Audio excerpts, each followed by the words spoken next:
अस्सलाम वालेकुम brothers and sisters. आज हम शुरू करने वाले हैं एनाटॉमी इन फिजियोलॉजी का कोर्स स्पेशली फॉर नर्सेस और साथ में एलाइड हेल्थ साइंसेज की जितने भी स्टूडेंट्स हैं वो भी इससे इस्तेफादा करवा सकते हैं। याद रखिए, हम ये जो कोर्स शुरू करते हैं ये स्पेसिफिकली उन ऑब्जेक्टिव्स और कंट्रीज के मुताबिक होगा जो Pakistan nursing council, Indian nursing council और हायर एजुकेशन पाकिस्तान और साथ में खैबर मेडिकल यूनिवर्सिटी स्पेसिफिकली अपने स्टूडेंट्स को क्या करवाते हो, प्रोवाइड करवाते हो। तो स्पेसिफिकली उन ऑब्जेक्टिव्स को हम इधर कवर करवाएंगे। हम इसमें स्पेसिफिकली कवर करवाएंगे आपका जो आस्पी और आस्की का जो एस्पेक्ट है उसको हम इसमें डिटेल से कवर करवाएंगे कि कौन कौन सी स्टेप्स उसमें इधर ऐसे होनी चाहिए ताकि आपको प्रमोट कर सके आपका उस एग्जाम लेवल। साथ में आपका जो एमसीक्यूज लेवल का जो एग्जाम है डिफरेंट पॉइंट्स पे हम एक एक एमसीक्यूज को जो है ना इसके साथ साथ डिस्कस करवाएंगे कि क्या क्या आपको आपके लिए एमसीक्यूज में आ सकते हैं। तो शुरू करते हैं। आपका जो पहला यूनिट है एनाटॉमी एंड फिजियोलॉजी का उसको शुरू करते हैं और इसमें जो स्पेसिफिकली हम पढ़ेंगे जो टॉपिक्स उसमें है वो है introduction to anatomy and physiology है। एनाटॉमी एंड फिजियोलॉजी के दरमियान जो रिलेशन है डिफरेंट एनाटॉमिकल टर्मिनोलॉजीज है और लास्ट में हम एक ब्रीफ ओवरव्यू देंगे एनाटॉमिकल टर्मिनोलॉजीज में स्पेसिफिकली ट्रांसपोर्टेशन को कि जो एक्टिव और पैसिव ट्रांसपोर्ट है वो किस तरह होती है और आखिर में फिर हम उसको एंगल्फिंग वाले मैकेनिज्म पे थोड़ा सा रिश्ते डालेंगे। तो शुरू करते हैं पहले लेक्चर से। लेकिन अगर आप हमारे चैनल पे नहीं हो, चैनल को सब्सक्राइब करें, साथ में चैनल को दोस्तों के साथ जरूर शेयर करें ताकि ज्यादा से ज्यादा दोस्त आपसे इनसे बेनिफिट्स में रहे। तो पहले नंबर पर हम पढ़ते हैं एनाटॉमी एंड फिजियोलॉजी क्या है। तो एनाटॉमी एंड फिजियोलॉजी ब्रांच है मेडिकल एंड बायोलॉजिकल साइंस का। बायोलॉजिकल साइंस तो हमने पढ़ा था कि बायोलॉजिकल साइंस जो लाइफ से रिलेटेड जो साइंस है इसको हम कहते हैं बायोलॉजिकल साइंस। अब बायोलॉजिकल साइंस में एक स्पेसिफिक फील्ड है इसको हम कहते हैं मेडिकल साइंस। मेडिकल साइंस फिर इस लाइफ से रिलेटेड है लेकिन इसमें हम पढ़ते हैं स्पेसिफिकली ह्यूमन बॉडीज या एनिमल बॉडीज को। इसमें जो डिजीज आते हैं उस डिजीज को हम स्पेसिफिकली मेडिकल साइंस में उस डिजीज के हम क्या क्या पढ़ते हैं।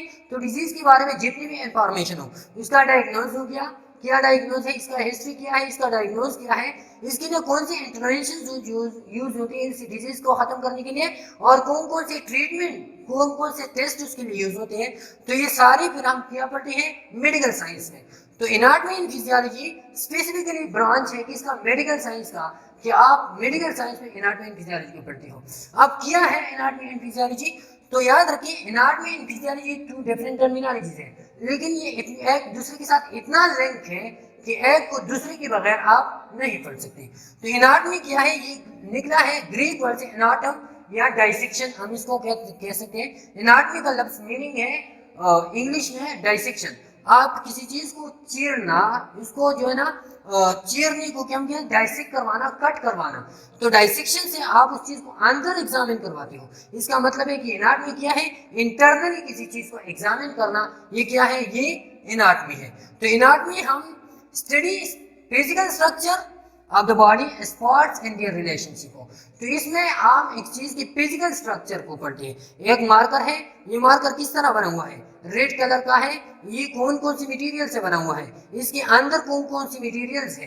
तो ये फिजिकल एस्पेक्ट जब आप इसके पढ़ते हो तो इसको हम क्या कहते हैं, एनाटॉमी कहते हैं किसी चीज की, ह्यूमन बॉडी की। फॉर एग्जाम्पल ह्यूमन बॉडी में लीवर है, लंग है, कहाँ पर है, किधर प्रेजेंट है, कौन कौन सी पोजीशन पे है, कौन कौन सी जगहों पे है, कितना साइज है हर एक का। तो ये एनाटॉमिकल स्टडी है। लेकिन फिजियोलॉजिकल स्टडी में हम ये नहीं करते। फिजियोलॉजी मीन, फिजियो मीन क्या है, ये फंक्शन है, physio mean function and लोगस mean study. तो इसमें study function of the body parts and their relationship. इसमें हम पढ़ते हैं बॉडी पार्ट्स के फंक्शन को और उन फंक्शन के दरमियान, उन बॉडी पार्ट्स के दरमियान जो फंक्शन है, उस फंक्शन एक बॉडी पार्ट का फंक्शन दूसरी बॉडी पार्ट से फंक्शन के जो रिलेशन है उन दोनों को हम क्या करवाते हैं, इसमें स्टडी करवाते हैं। ओके, तो अब इसका एग्जांपल हम कैसे दे सकते हैं, एग्जांपल हम इस तरह दे सकते हैं कि फॉर एग्जांपल आपका हार्ट है और ब्रेन है। तो हार्ट और ब्रेन में आपका हार्ट वेसल्स के थ्रू कनेक्ट है ब्रेन के साथ। अब हार्ट रिस्पांस ब्लड सप्लाई करवाता है किसको, ब्रेन को। तो ये क्या है, ये इसका एक फंक्शन है। फंक्शन क्या है कि हार्ट सप्लाई कराता है ब्रेन को, ब्लड सप्लाई करवाता है। लेकिन एनाटॉमिकली इसका लिंकेज क्या है कि ब्रेन ऊपर है और हार्ट नीचे है। ब्रेन आता है नर्वस सिस्टम में, हार्ट आता है सर्कुलेटरी सिस्टम में। तो ये है ब्रेन एग्जिस्ट करवाता है स्कल में और हार्ट एग्जिस्ट करवाता है इधर किया हमें चेस्ट कैविटी में या थोरेसिक कैविटी में। तो ये इसका क्या हो गया, ये इसका एनाटॉमिकल कॉन्सेप्ट हो गया। तो इसमें हम clear by the structure of the human body, और इसमें हम सिंपली पढ़ते हैं फिजियोलॉजी फंक्शन। तो फिजियोलॉजी का आप फंक्शन कह सकते हो, एनाटॉमी को आप सिंपली स्ट्रक्चर कह सकते हो। ये है स्टैटिक स्टडी और ये है डायनामिक स्टडी। ये आपके एमसीक्यूज के लिए इंपॉर्टेंट पॉइंट है कि एनाटॉमी जो है ये स्टैटिक स्टडी है। स्टैटिक का मतलब ये है कि अगर एक नॉन लिविंग पार्ट को आप उठा लें, वो काम नहीं कर रहा भी हो, तो आप उसकी एनाटॉमी को, ये नॉन लिविंग थिंग है, मैं पढ़ सकता हूँ इसकी एनाटॉमी, ये मार्कर है, कौन सी मटेरियल से बना हुआ है, कौन सी पार्ट में कौन से पार्ट एक दूसरे का जुड़ा हुआ है, तो ये इसका एनाटॉमी है। लेकिन फिजियोलॉजी के लिए डायनामिक होना जरूरी है, फंक्शन करना जरूरी है, लिविंग होना जरूरी है। कि लिविंग हो तो फिर हम उसको कहेंगे कि ये बॉडी का पार्ट किस तरह का फंक्शन। आपका लंग और हार्ट है, तो दोनों जब लिविंग कंडीशन पे हो तो हम कैसे थे कि हार्ट जो है ना वो ब्लड पंप करवाता है, उसका फंक्शन क्या है, ब्लड पंप करवाना। लंग्स जो है वो ऑक्सीजन इनटेक करवाता है, फंक्शन उसका क्या है, ऑक्सीजन इनटेक लिविंग कंडीशन में। तो इस वजह से हम इसको क्या कहते हैं, डायनामिक स्टडी। रिलेशनशिप इन दोनों के दरमियान क्या है, तो structure and function are closely related. ये दोनों क्या है, क्लोजली एक दूसरे के साथ रिलेट है। किस तरह रिलेट है, स्ट्रक्चर जो है ये फंक्शन अलाउ करता है। एक बॉडी का स्ट्रक्चर है वो एक स्पेसिफिक फंक्शन को क्या करवाता है, अलाउ करवाता है, कितनी हद तक उसने फंक्शन करनी है। तो structure allow the body allow performance of the certain function. For example क्या है, आपका स्कल है, स्कल आपका रिजिडली उसमें बोन एक दूसरे के साथ इंटेक्ट है। उस रिजिडली इंटेक्ट का, ये रिजिडली इंटेक्ट क्या है, एनाटॉमी इसका, लेकिन फंक्शन इसका क्या है, ये आपके ब्रेन को जो है वो प्रोटेक्ट करवाता है। तो ये फंक्शन है। तो फंक्शन पर परफॉर्म किया किसने, उस रिजिड स्ट्रक्चर ने। साथ में आपका फॉर एग्जांपल यूरिनरी ब्लैडर है, तो यूरिनरी ब्लैडर का जो वॉल्स है वो थिक होते हैं, ये इसका एनाटॉमी। इस थिकनेस का फंक्शन क्या है कि ये यूरिन को एक्सक्रीट आउट नहीं होने देते। चाहे जितना भी यूरिन इंक्रीज हो जाए, लेकिन आपका ये जो यूरिनरी ब्लैडर है ये रप्चर नहीं होता। इसका क्या है, फंक्शन है। तो इस थिकनेस ने क्या किया, प्रमोट किया परफॉर्मेंस को, फंक्शन को। ओके, तो ये इन दोनों के दरमियान क्या है, रिलेशन। अब एनाटॉमी फिजियोलॉजी में स्पेशलाइजेशन पढ़ते हैं, स्पेसिफिकली फिर डिफरेंट ब्रांचेस, इसमें ग्रास एनाटॉमी या ग्रास एनाटॉमी फिजियोलॉजी, इसमें हम मैक्रोस्कोपिक स्टडी हम करते हैं। The study body part visible to the naked eye, naked eye की जो विजिबल पार्ट है उसको हम पढ़ते हैं। हिस्टोलॉजी फॉर एग्जांपल हार्ट है, बोन है, लंग वगैरह, इन चीजों को। हिस्टोलॉजी में हम टिश्यूज को पढ़ते हैं मैक्रोस्कोपिक लेवल पे। टिश्यू को आप इस तरह नहीं, जो टिश्यूज है फॉर एग्जांपल टिश्यू आपकी बॉडी में 4 किस्म के टिश्यू है। एपिथेलियल टिश्यू है, एपिथेलियल टिश्यू है, मसल टिश्यू है, स्केलेटल टिश्यू है, और साथ में कनेक्टिव टिश्यू है। तो ये चारों टाइप्स फिर हम जो नेक्स्ट आते हैं टिश्यू का जो चैप्टर उसमें डिटेल से पढ़ेंगे।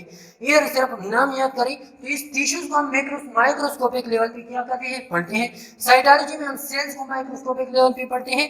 न्यूरोलॉजी में हम नर्वस सिस्टम, आपका नर्वस सिस्टम, ब्रेन है, स्पाइनल कार्ड है, इससे जो different type of neurons, nerves निकले हुए होते हैं, उन सबको हम न्यूरोलॉजी में पढ़ते हैं। मायोलॉजी में the study of structure and function of the muscles, तो इसमें हम पढ़ते हैं किसको, मसल्स के बारे में, जितने भी उसको पढ़ते हैं। आर्थ्रोलॉजी में हम structure and function of the joints को पढ़ते हैं, जॉइंट से रिलेटेड जितने भी हो। एंजियोलॉजी में the structure and function of the blood vessel and lymphatic system, तो लिम्फेटिक सिस्टम ब्लड वेसल से रिलेटेड जितनी भी फंक्शंस है वो हम किसमें पढ़ते हैं, एंजियोलॉजी में। तो इसमें आपसे एमसीक्यूज किस तरह, अब किस तरह नहीं कि the structure and function of the muscle is called what, जो सही कंसेप्चुअल एमसीक्यूज से लेके आते हैं तो वो इस तरह कि आपको कोई डिजीज दिया हुआ होगा जो मसल से रिलेटेड हो, जो जॉइंट से रिलेटेड हो, और फिर आपको उसमें जो है ना पूछेगा कि ये कौन सी स्पेशलिस्ट के पास ये लेके जाएगा, या कौन सी स्पेशलाइजेशन, कौन सी फंक्शन इसके लिए जरूरी होता है, तो फिर आपने उसको जवाब देना है। अब टर्मिनोलॉजी बेसिक डेफिनेशन हम एनाटॉमी फिजियोलॉजी में इसलिए पढ़ते हैं ताकि आगे जब आप जाते हो डिफरेंट सिस्टम आप पढ़ते हैं तो फिर सिस्टम में इन चीज़ों की जरूरत नहीं होती कि आपके बेसिक कंसेप्ट जो है वो क्लियर ना हो, तो फिर आप आगे नहीं जा सकते। तो लेवल्स ऑफ ऑर्गेनाइजेशन, ये टर्मिनोलॉजी बेसिक डेफिनेशन में हम पढ़ते हैं। ऑर्गेनाइजेशन का लेवल आपका बॉडी किस तरह बनते हैं, तो बॉडी का बनना पहले इसके लिए जरूरी होता है क्या, एटम। पहला एटम क्या है, आपने पढ़ा है कि स्मॉलेस्ट पार्टिकल है, जो बेसिक यूनिट है लाइफ का, तो उसको हम क्या कहते हैं, एटम। ये एटम कंबाइन होते हैं और इससे बनते हैं कंपाउंड्स बनते हैं और प्लस मॉलिक्यूल्स बनते हैं। कंपाउंड मॉलिक्यूल का एग्जांपल आपकी बॉडी में ऑर्गेनिक कंपाउंड बन गई, आपकी बॉडी में इनऑर्गेनिक डिफरेंट कंपाउंड बन गई, और फिर इससे बनती है ऑर्गेनेलीज बनते हैं। आपके सेल्स के अंदर ऑर्गेनेलीज है, एंडोप्लाज्मिक रेटिकुलम है, न्यूक्लियस है, इस तरह और भी डिफरेंट ऑर्गेनेलीज है, माइक्रोसोम है, राइबोसोम है और गोल्जी बॉडी वगैरह सब। ऑर्गेनेलीज से फिर बनती है सेल्स, सेल से बनती है फिर टिश्यूज बनते हैं। तो डिफरेंट सेल कंबाइन होकर टिश्यू हमने पढ़ा कि एपिथेलियल टिश्यू बनाते हैं, साथ में कनेक्टिव टिश्यू बनाते हैं, साथ में मसल टिश्यू बनाते हैं, और साथ में जो है चौथा नंबर पर नर्वस टिश्यू ये बनाते हैं। अब ये टिश्यू कंबाइन होकर ऑर्गन से ऑर्गन सिस्टम और ऑर्गेनिज्म। एग्जाम्पल हम इधर ले सकते हैं, इधर ये कि एटम मॉलिक्यूल कंबाइन होकर इन्होंने कंपाउंड बना दिया ऑर्गेनिक इनऑर्गेनिक, उससे ऑर्गेनेलीज बन गई, डिफरेंट ऑर्गेनेलीज सेल्स में, सेल्स फिर बन गई, सेल्स फिर स्पेसिफिक सेल से कार्डियक सेल बन गई, नर्वस सेल बन गई। इधर हम एग्जांपल लेते हैं कि इससे बन गई क्या, ये कार्डियक सेल बन गया, कार्डियक सेल, और एक बन गया नर्वस सेल बन गया। अब कार्डियक सेल से बन गया कार्डियक टिश्यू, क्या बन गई, कार्डियक टिश्यू बन गई, या मसल टिश्यू, कार्डियक मसल जिसको हम कहते हैं वो बन गई वो टिश्यू, और ये से बन गई नर्वस टिश्यूज बन गई, किससे, नर्वस टिश्यू। अब कार्डियक टिश्यू या कार्डियक मसल से बनते हैं ऑर्गन्स, कार्डियक मसल्स है, मसल टिश्यू है, तो इससे बनेंगे कार्डियक हार्ट बनेंगे, और इससे बन गया क्या, ब्रेन बन गया, इससे ब्रेन बन गया प्लस स्पाइनल कार्ड बन गया इससे। अब ये ऑर्गन्स फिर डेवलप होते हैं किसमें, ऑर्गन सिस्टम में। तो ऑर्गन सिस्टम इससे बनता है, सर्कुलेटरी सिस्टम इससे बनता है, लेकिन इससे बनता है नर्वस सिस्टम इससे बनता है। अब सर्कुलेटरी सिस्टम से बनेगा ऑर्गेनिज्म, ये डिफरेंट ऑर्गन सिस्टम फिर इकट्ठे होकर फिर ये क्या बनाता है, ये फिर एक एज अ होल ऑर्गेनिज्म बनाता है। तो ये क्या है, ये लेवल ऑफ ऑर्गेनाइजेशन है। अब जो हमारा चौथा पॉइंट है वो है ट्रांसपोर्टेशन। ट्रांसपोर्टेशन को आप थोड़ा सा डिटेल से पढ़ते हैं ताकि फिर आपके लिए बाद में क्या हो, आसानी हो। तो transportation is the process of movement of distribution of different material from one place to another। Transportation simple material को एक जगह से दूसरी जगह तक जाना, ये क्या ट्रांसपोर्टेशन है। There are two types of transportation in our body, active and passive transport. दो टाइप से, एक एक्टिव ट्रांसपोर्ट है, एक पैसिव है। तो ट्रांसपोर्टेशन मेनली क्या है, ये देखिए, ये मटेरियल्स है एक्सटर्नल एनवायरनमेंट से इंटरनल में जो आता है, तो ये क्या है, ये मटेरियल का मूवमेंट है फ्रॉम एक्सटर्नल टू इंटरनल। इधर भी एक्सटर्नल टू इंटरनल आना है, ये क्या है, ये ट्रांसपोर्टेशन है। अब ट्रांसपोर्टेशन की दो अकसाम है, एक को हम कहते हैं पैसिव ट्रांसपोर्ट और दूसरी को हम कहते हैं क्या, एक्टिव ट्रांसपोर्ट। पहले आते हैं पैसिव ट्रांसपोर्ट पे, फिर बाद में पढ़ेंगे क्या, एक्टिव ट्रांसपोर्ट को।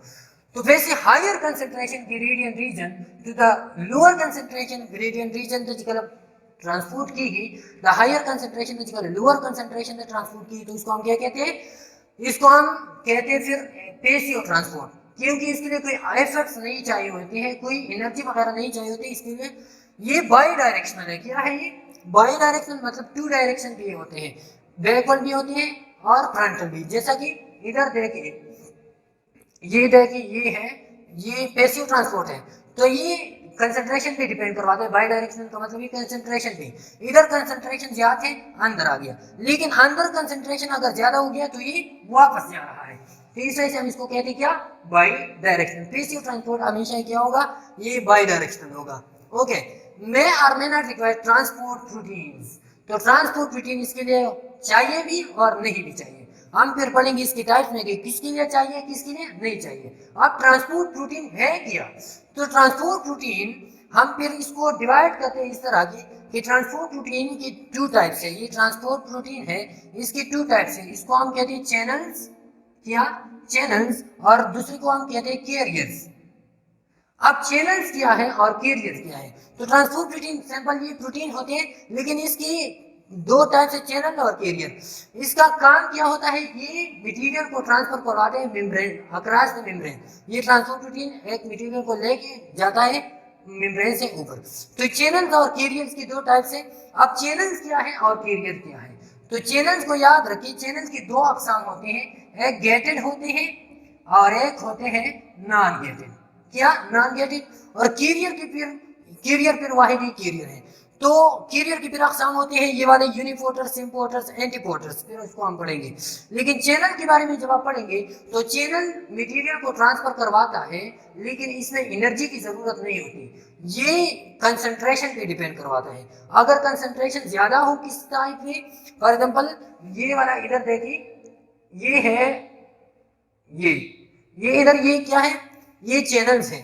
तो ये चैनल ये कंसंट्रेशन भी डिपेंड करवाता है। अगर इधर कंसंट्रेशन ज्यादा हो गया तो ये अंदर लेके जाएगा। लेकिन इसकी दो अक़साम हमने पढ़ी, एक गेटेड होते हैं, एक नॉन गेटेड। गेटेड वो होते हैं कि वो कभी क्लोज होते हैं, कभी ओपन होते हैं। वो सेल की नीड पे बेस सेल की नीड बेस पे वो काम करता है। लेकिन जो नॉन गेटेड होते हैं वो नीड को नहीं देखते, वो रेगुलरली 24 आवर ओपन होता है। तो ये गेटेड कभी कभार वो ओपन होता है, नॉन गेटेड कभी ओपन होता है, कभी नॉन ओपन। तो ये चैनल को आपने समझ लिया कि ये होता है क्या, ये कंसंट्रेशन डिपेंडेंट होता है।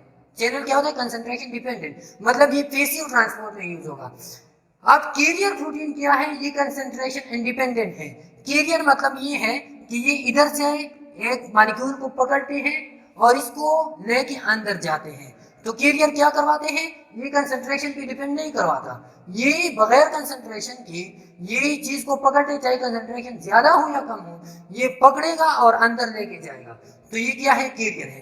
फिर कैरियर के तीन अक़साम होते हैं, पोर्ट सीम पोर्टर, एंटी पोर्टर और फिर ये यूनिपोर्टर। तो यूनिपोर्टर सिंपल ये है कि एक सिरे से पकड़ के दूसरी सिरे में लेके जाता है। लेकिन सेम पोर्टर ये है कि ये दो मॉलिक्यूल्स को, ये बाय दो मॉलिक्यूल्स को लेके जाता है, एक को इस तरफ लेके अंदर लाना, दूसरी को बाहर लेके जाना। तो ये हो गया एंटी पोर्टर, मतलब पोर्टरिंग हो गया, पोटेशियम आ गया अंदर और सोडियम चला गया बाहर। तो ये हो गया क्या, एंटी पोर्टर। और सेम पोर्टर ये है कि ये दोनों अंदर आ रहा है, ग्लूकोज भी अंदर आ रहा है और साथ में क्या है, सोडियम अंदर आ रहा है और साथ में ग्लूकोज भी अंदर आ रहा है। तो ये दोनों सेम डायरेक्शन पे, इसको सेम पोर्टर कहते हैं, इसको एंटी पोर्टर कहते हैं और इसको यूनिपोर्टर। ये क्या है, ये कैरियर प्रोटीन्स है। तो ये आपने समझना है कि ट्रांसपोर्ट प्रोटीन क्या है। तो ट्रांसपोर्ट प्रोटीन हमने डिटेल में डिस्कस करवा दिया कि क्या होते हैं, चैनल्स होते हैं और कैरियर प्रोटीन होते हैं। इसका काम क्या होता है, तो ये मॉलिक्यूल को ट्रांसफर करवाते हैं थ्रू द मेम्ब्रेन। अच्छा, अब there are four types of passive transports. अब पैसिव ट्रांसपोर्ट के हम टाइप पढ़ेंगे। तो याद रखिए इसके लिए ट्रांसपोर्ट प्रोटीन की जरूरत होगी भी और नहीं भी, कहाँ पर होगी कहाँ भी नहीं होगी, इसको हम अभी पढ़ते हैं। Simple diffusion, precipitated diffusion, filtration और ऑस्मोसिस, ये क्या है, इसकी टाइप्स है। तो सिंपल डिवीजन से शुरू करते हैं। सिंपल डिवीजन, सिंपल टर्मिनोलॉजी इसका कि जब सब्सटेंस का मूवमेंट होता हो हायर कंसंट्रेशन से लोअर कंसंट्रेशन, बगैर किसी ट्रांसपोर्ट प्रोटीन की, बगैर किसी मेम्ब्रेन की, तो उसको हम क्या कहते हैं, इसको हम कहते हैं सिंपल डिवीजन। तो सिंपल डिवीजन में बगैर किसी ट्रांसपोर्ट प्रोटीन की मूवमेंट होगा। और याद रखिए, not required selectively permeable membrane, ये दूसरा टर्मिनोलॉजी। पहला टर्मिनोलॉजी ट्रांसपोर्ट प्रोटीन का, दूसरा टर्मिनोलॉजी है वो है सेलेक्टिवली परमेएबल मेम्ब्रेन। तो इसको आपने समझना है कि what is selectively permeable membrane. Selectively permeable membrane फिर बाद में ऑस्मोसिस में आते हैं, तो आपको अच्छी तरह इसमें इसको समझना हो। अब सेलेक्टिवली परमेएबल मेम्ब्रेन का एक इंपॉर्टेंट एग्जांपल बॉडी में हम लेते हैं, वो है सेल मेम्ब्रेन का। क्या का, सेल मेम्ब्रेन, या इसको हम कहते हैं प्लाज्मा मेम्ब्रेन भी, हम इसको क्या कहते हैं, प्लाज्मा मेम्ब्रेन। अब सेल मेम्ब्रेन और प्लाज्मा मेम्ब्रेन में क्या ऐसा करेक्टर है कि वो ये सेलेक्टिव, ये मेम्ब्रेन को सेलेक्टिव करवाता है, मतलब कुछ चीजों को छोड़ते हैं और कुछ को नहीं। तो याद रखिए प्लाज्मा मेम्ब्रेन हमने पढ़ा है कि ये बना हुआ होता है फास्फोलिपिड बाइलेयर से। फास्फोलिपिड की दो लेयर होते हैं। अब फास्फोलिपिड मॉलिक्यूल का जब आप फास्फोलिपिड मॉलिक्यूल के बारे में जो आप पढ़ते हो, तो फास्फोलिपिड में एक होता है फास्फेट हेड होता है, ये है फास्फेट हेड, और ये होता है हाइड्रोपेनिक टेल होता है। क्या, हाइड्रोपेनिक टेल जो कार्बन चेन से बना हुआ होता है। तो ये फास्फेट हेड है, ये हाइड्रोकार्बन टेल है। अब ये फास्फेट हेड ये हाइड्रोपेनिक होता है। हाइड्रोपेनिक मीन वाटर लविंग होता है। क्या होता है, वाटर को ये लव, मतलब वाटर से ये रिएक्ट करवाता है, वाटर के साथ ये कंपेरेबल है। लेकिन ये हाइड्रोफोबिक टेल जो होता है ये ऑर्गेनिक पार्ट होता है और ये वाटर को रिपेल करवाता है। ऑर्गेनिक हमने पढ़ा है कि ऑर्गेनिक नॉन पोलर है, वाटर पोलर है या इनऑर्गेनिक है। तो ऑर्गेनिक इनऑर्गेनिक का तो नहीं बनता, लेकिन ये वाला जो फास्फेट ग्रुप है ये हाइड्रोफोबिक है, इसका वाटर के साथ बनता है। अब इस फास्फेट मॉलिक्यूल का ये जो फास्फोलिपिड मॉलिक्यूल है ये क्या है, ये इसका लिपिड पार्ट हो गया और ये फास्फेट। तो ये फास्फोलिपिड मॉलिक्यूल इस तरह अरेंज होते हैं प्लाज्मा मेम्ब्रेन में कि कुछ चीजें से पास होती कुछ चीजें नहीं, किस तरह पास होती किस तरह नहीं। तो इधर देखिए ये फास्फोलिपिड मॉलिक्यूल का जो हेड पोर्शन है मतलब वाटर वाला पार्ट ये बाहर की तरफ होता है। तो बाहर वाला तरफ कौन सा है, वाटर लविंग वाला। और जो अंदर वाला पार्ट है हाइड्रोपेनिक जो वाटर पियरिंग वाला है, वाटर को नापसंद करने वाला, वो क्या होता है, वो अंदर की तरफ। तो ये पियर ऑफ वाटर होता है। ओके, अब देखिए कि वाटर लविंग वाला जब कोई, इसका एक इंपॉर्टेंट फंक्शन ये है कि जब कोई मॉलिक्यूल इस तरह आता हो कि वो फॉर एग्जांपल आपका मेम्ब्रेन है तो मेम्ब्रेन के इर्द गिर्द डिफरेंट ऑर्गेनिक मॉलिक्यूल होते हैं, लेकिन ये ऑर्गेनिक मॉलिक्यूल इस मेम्ब्रेन, ये इस प्लाज्मा मेम्ब्रेन के साथ रिएक्शन नहीं करवा सकता। वो जो बाहर ऑर्गेनिक मॉलिक्यूल होते हैं वो इस ऑर्गेनिक पार्ट के साथ रिएक्ट नहीं करवा सकता है, नहीं करवा सकता है। क्यों? क्योंकि इधर दरमियान में रुकावट है किस चीज का, वाटर का। तो इसका एक मेन फंक्शन ये है कि उस रुकावट को बरकरार रखता है, ये हाइड्रोपेनिक मॉलिक्यूल दोनों के दरमियान रिएक्शन नहीं होता। लेकिन अब इस ऑर्गेनिक मॉलिक्यूल ये इससे पास हो सकते हैं, अगर बॉडी की नीड हो तो ये ऑर्गेनिक मॉलिक्यूल इससे क्या हो सकती है, पास हो सकती है। किस तरह? हम कहते हैं कि ये ऑर्गेनिक मेम्ब्रेन है और ऑर्गेनिक मेम्ब्रेन ऑर्गेनिक मॉलिक्यूल को पास आउट किया करवाते हैं, पास आउट करवाते हैं, लेकिन अनऑर्गेनिक को नहीं। तो ऑर्गेनिक को क्यों करवाता है? क्योंकि इधर तो रिपेल है इसका, ये तो रिपेल करवाता है ऑर्गेनिक मॉलिक्यूल को।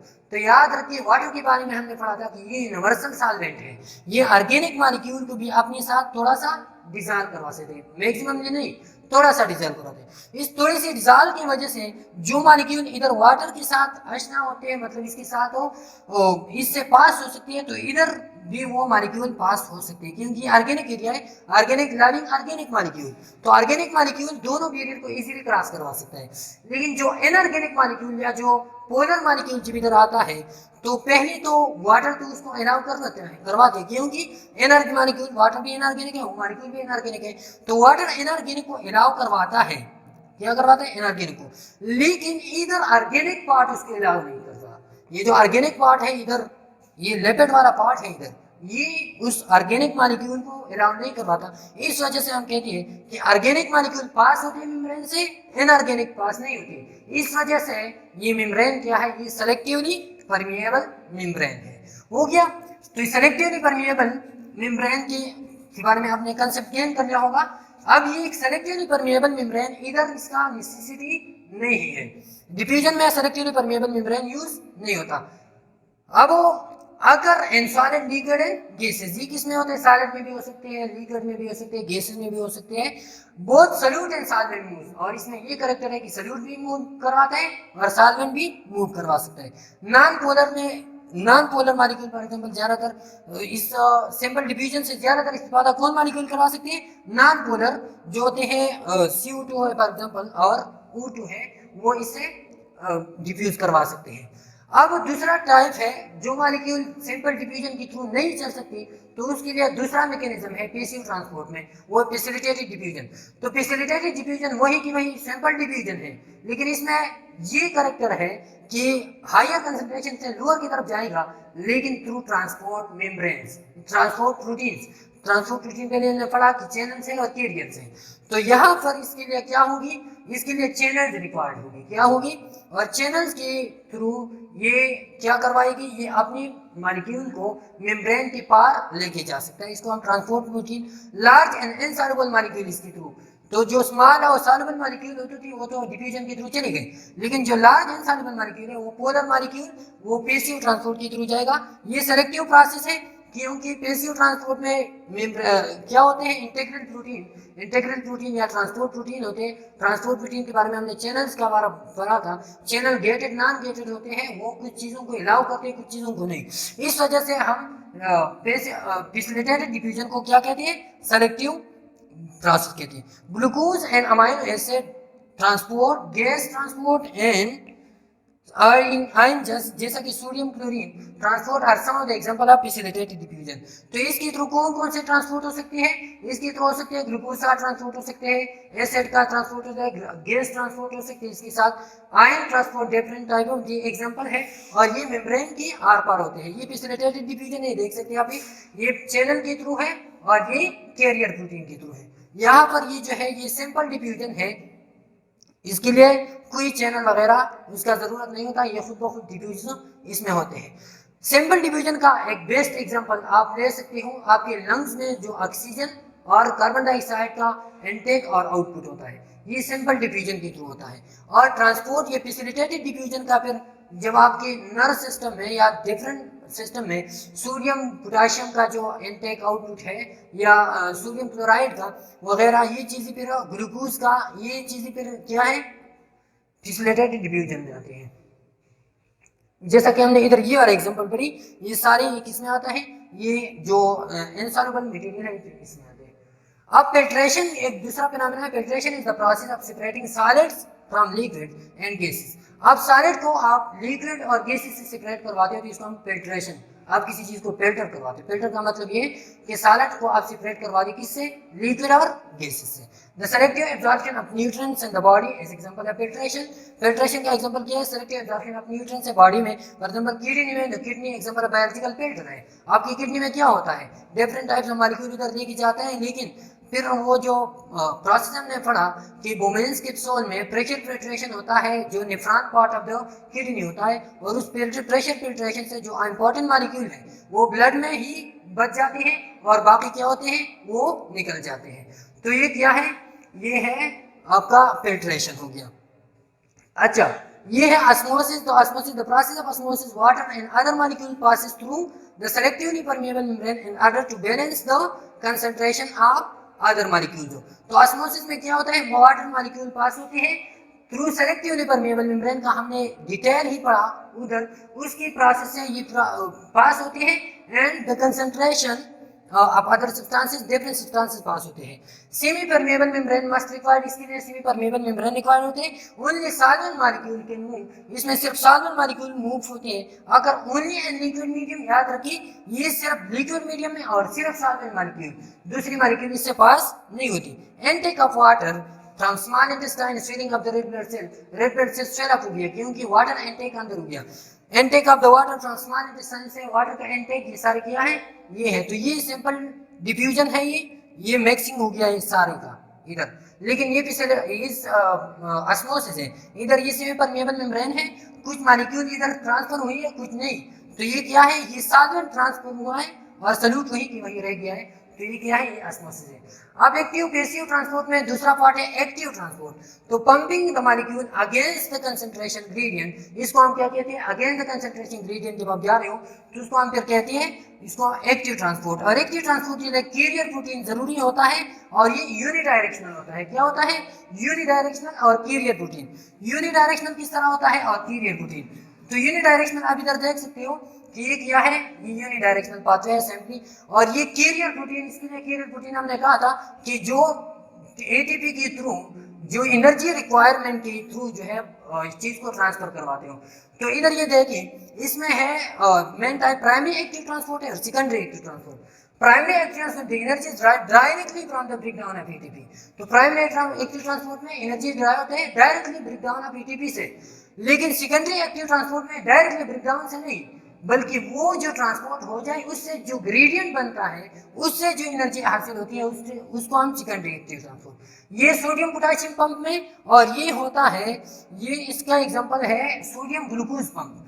अब इसमें आता है सेम पोर्टर, एंटी पोर्टर, ये हमने पहले भी पढ़ा है। इधर थोड़ा सा उसको टच देते हैं कि ये जो हो गया आपका, ये पोटेशियम अंदर है और सोडियम बाहर चला गया।